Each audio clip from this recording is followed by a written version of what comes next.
Hidden within ancient words and sacred whispers lies a truth too powerful to be ignored. Jesus and the Emerald Tablets speak the same timeless language of the soul. Beneath the surface of familiar teachings, the 7 hidden teachings of Jesus reveal a profound wisdom that mirrors the eternal principles found in the Emerald Tablets. This connection is not theory. It is a forgotten reality waiting to be remembered. Long before doctrines were shaped and interpretations twisted, both Jesus and the sages behind the Emerald Tablets pointed toward a path of inner awakening, unity with the divine, and mastery over the illusions of the material world. The 7 hidden teachings of Jesus that align with the Emerald Tablets are not reserved for mystics alone. They are the birthright of every soul, ready to rediscover its origin and destiny. This exploration peels back the layers of misunderstanding and fear that have clouded true spiritual knowledge for centuries. As we uncover how the 7 hidden teachings of Jesus resonate with the ageless wisdom of the Emerald Tablets, we ignite a fire of remembrance, one that reveals our true nature, our forgotten power, and the sacred oneness that binds all things. In this journey, ancient echoes meet eternal truths.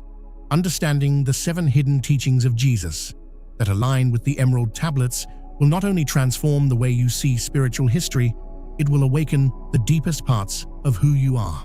The first teaching: the inner light is the supreme truth. In a world where light has become just another word for gadgets and tech, most people forget there's a kind of light you can't buy or build. It's already living inside you. Jesus dropped that hint in the simplest way.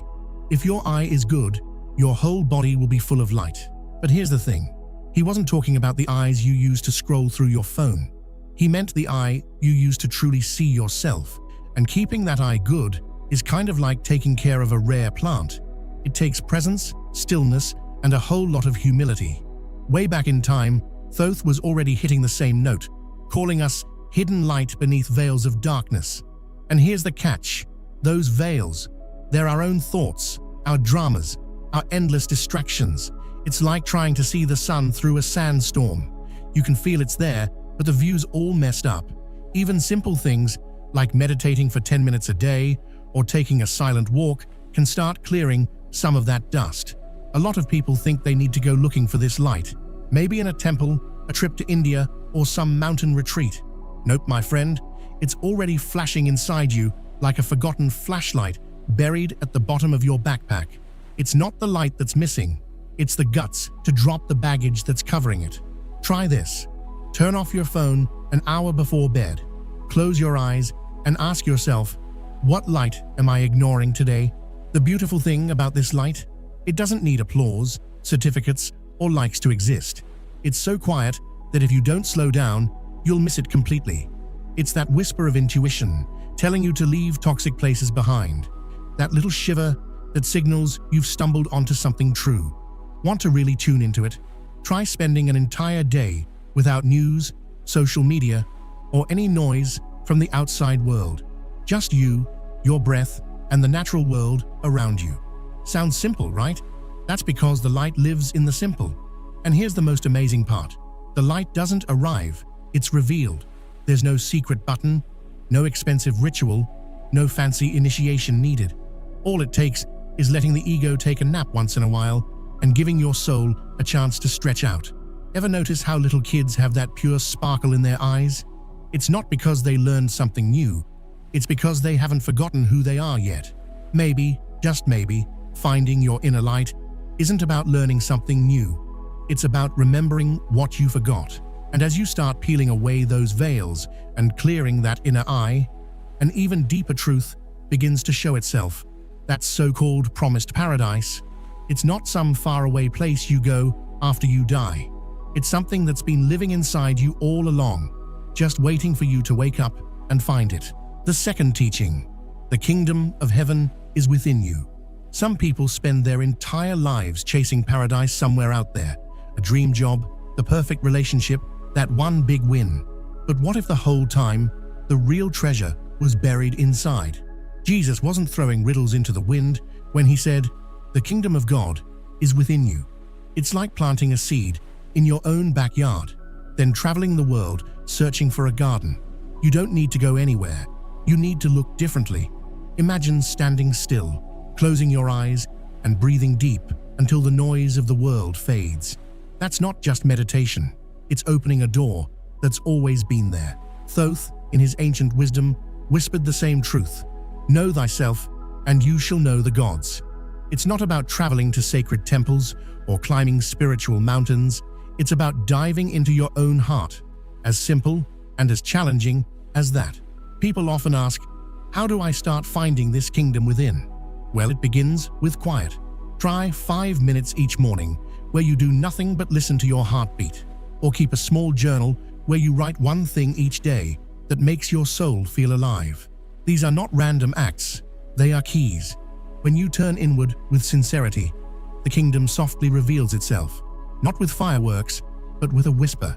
It's funny how humans can spend thousands of dollars on retreats or courses, convinced that enlightenment comes from external teachers. But the best teacher? It's sitting quietly in your chest, waiting. Paradise isn't a prize given after a flawless life. It's a shift in perception you can tap into anytime, right now, sitting exactly where you are. You don't earn it, you recognize it. When the mind races, the kingdom stays hidden. When the heart becomes still, the kingdom unfolds like a lotus blooming underwater. It's not a flashy arrival, it's more like a deep remembering. Practices like deep breathing, contemplative prayer, or even simply walking in nature without distraction can crack open the door. It's like tuning an old radio until you finally catch the right frequency. And there it is, a sacred music you always carried inside. Most people are still peeking over fences, convinced someone else's garden is greener. But the brave ones, the ones willing to dig inside, find a treasure no map could ever promise. And here's the secret. Finding this inner paradise is just the beginning. Because once you glimpse it, another mystery starts to whisper in your soul. One even deeper than the kingdom itself. The third teaching, overcoming death through consciousness. Most people fear death because they believe it is the end of existence. But death is only the end of form, never the end of being. The soul, the true I am, cannot be touched by decay or time. Death is like taking off a garment you wore for a season, not the extinguishing of the one who wore it. Consciousness, when awakened, sees beyond the illusion of the body's sleep. Jesus did not simply return from death, he transcended it. The resurrection is not a restart of biological life. It is a revelation of divine life. He demonstrated that the spirit cannot be confined by the crucifixion of the flesh. Through his transformation, Jesus proved that death is powerless against true being. His message was clear. You are more than your suffering, more than your body. Ancient Egyptian teachings, especially through the words of Thoth, echo this truth. Thoth speaks of the soul as a traveler, one who journeys beyond time, untouched by the illusions of birth and death. The Emerald Tablets describe life and death as mere changes of state, not of existence itself. Those who master consciousness no longer see death as an enemy, but as a door into greater life. Death is the sleep of the body, but never the sleep of essence. The body returns to the elements, yet the soul remains aware, vibrant, awake. Many spiritual traditions describe how, at the moment of physical death, the soul simply steps into a broader, freer realm. Consciousness continues, sometimes clearer than before. The wise learn to prepare not by clinging to life, but by remembering eternity. When consciousness is elevated, it can even transcend the wheel of reincarnation. Most souls return because they are bound by forgetfulness, by unresolved lessons. But when a soul fully awakens to its divine nature, it no longer needs to repeat the cycle. It merges with the source consciously, freely, without losing its unique essence. Freedom from death is freedom from forgetting who you are. To live wisely is to remember the eternal truth. You were never truly born, and you will never truly die. Life and death are moments, like inhaling and exhaling, but you, the soul, are the breath itself. Awakening to this changes everything. Fear dissolves, clarity dawns, and you begin to live not for survival, but for the pure joy of eternal being. The fourth teaching. Love is the creative force. Love is not a feeling reserved for fleeting moments. It is the very vibration from which all existence springs. The universe itself is woven from threads of pure love. When Jesus said, "Love your enemies," he wasn't commanding an emotional response. He was inviting us to tune into the original frequency of creation. True love transcends judgment, fear, and separation. Thoth, the ancient master of wisdom, declared, "Love is the key to all transformation." Without love, change is shallow and short-lived. Love is the alchemy that reshapes the soul from within. It penetrates resistance, softens pride, and awakens the eternal in us.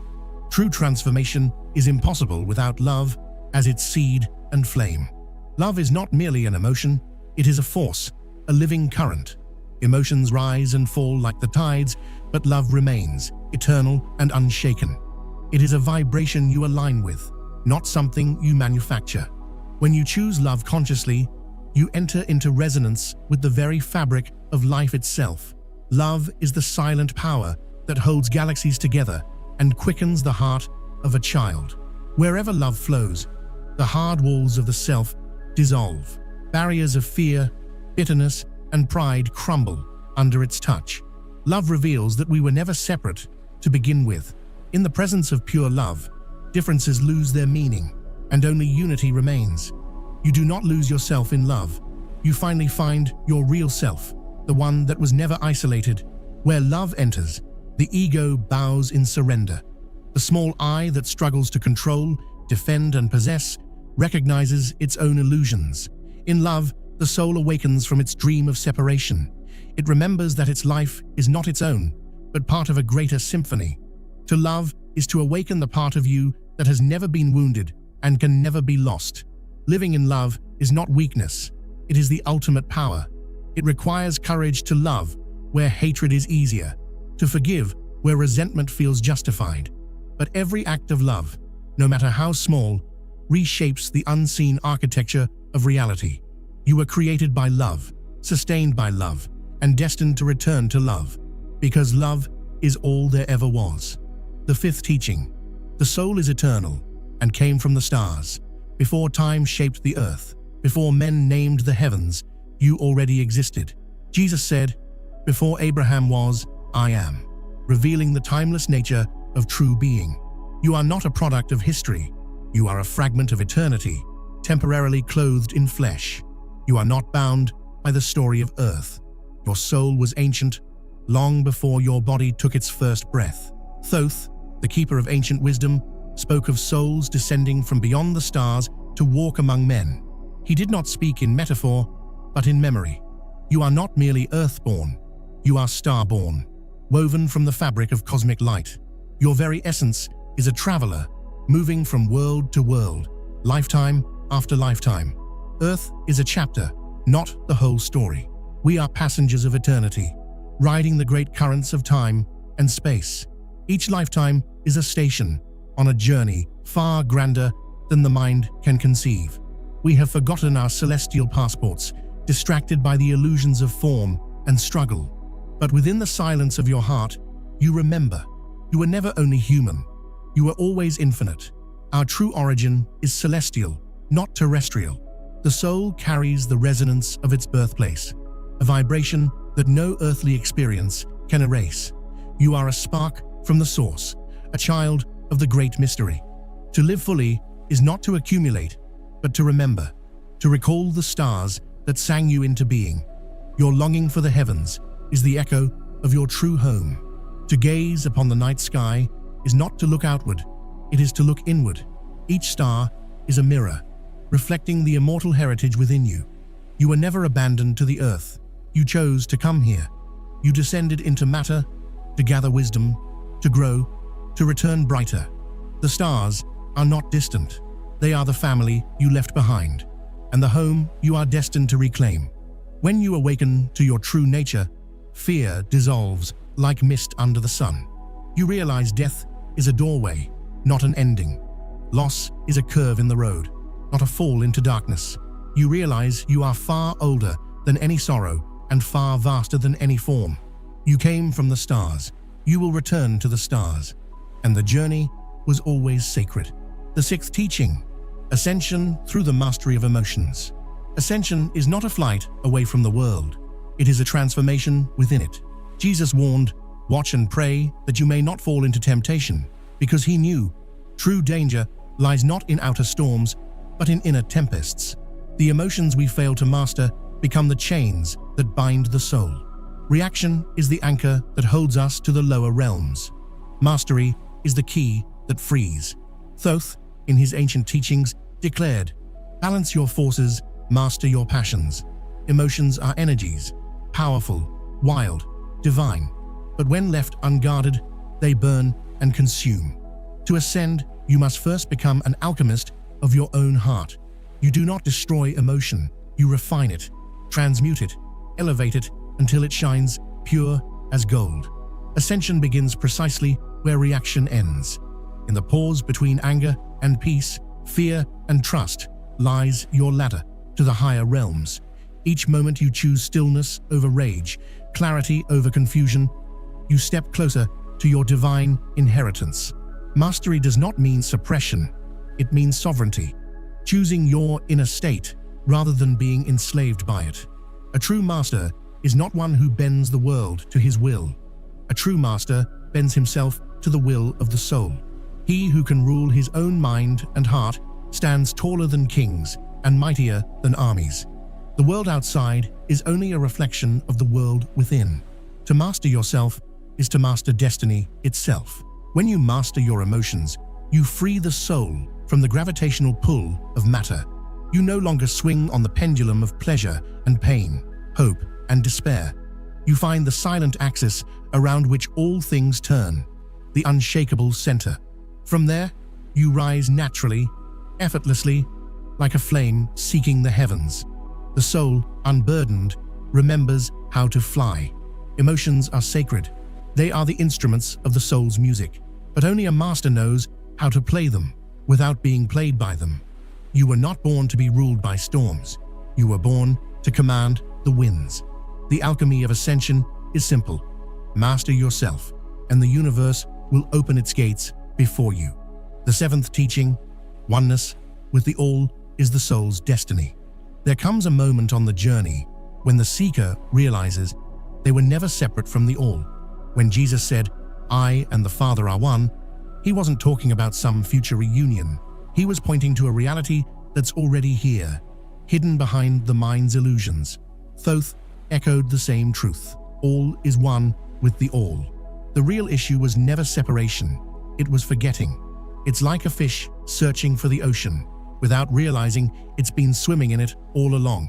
Sometimes, you just have to stop looking outside and start remembering inside.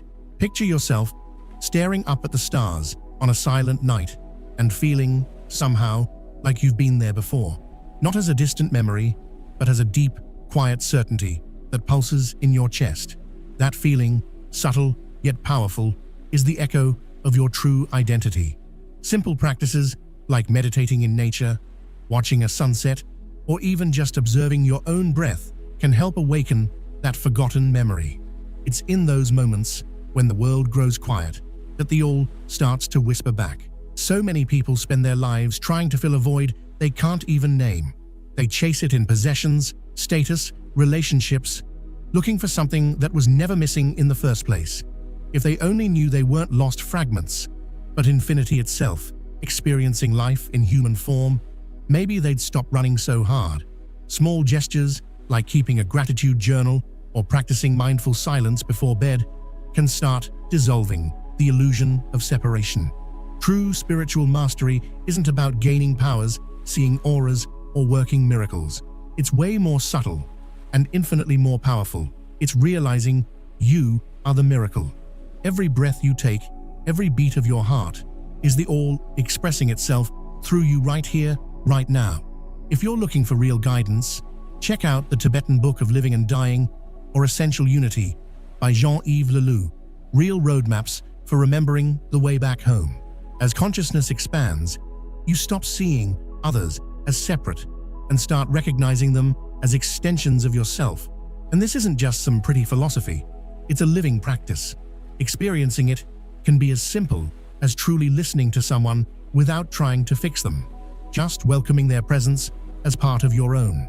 Real love is born from that understanding, and once it happens, everything shifts. Your relationships, your sense of purpose, even the meaning of suffering itself. And maybe, just maybe, in that quiet rediscovery, a new question begins to bloom.